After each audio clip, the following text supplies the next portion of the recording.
So as we continue the story of the parable that's not a parable, right? Today I want to talk about names, and especially name dropping.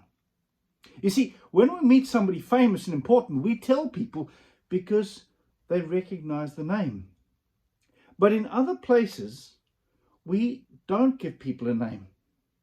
We talk to them by a descriptive word. So, for example, a beggar came to my door, right? The postman came to deliver something. We move beyond names because they're not important. We don't boast about the cashier that we were talking to by name.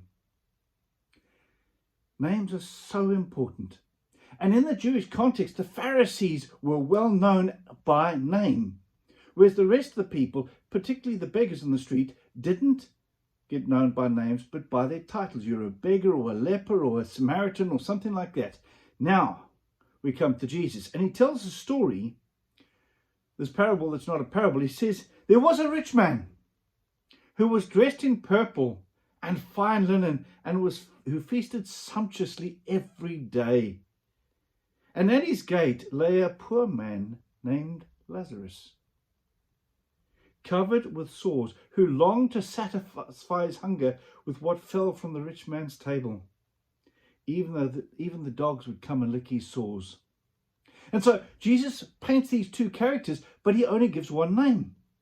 He gives the name to the poor man. He turns everything upside down, right? And that's the most important thing. If rich people know your name, that doesn't matter. The question is, are you on first names with God? You see, there's two scriptures here, right? Matthew chapter 7, verse 21 to 23.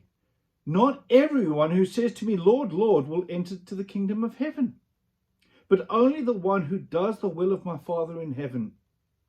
On that day, many will come to me and say, Lord, Lord, did we not prophesy in your name, and cast out demons in your name, and do many deeds of power in your name? Then I will declare to them, I never knew you.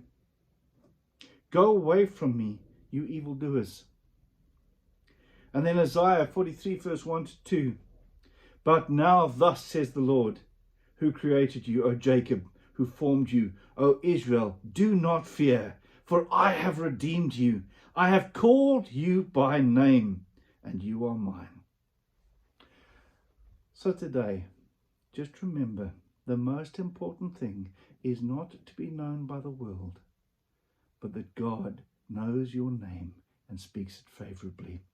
That's the first message from the story about eternity. God bless. Have a fantastic day.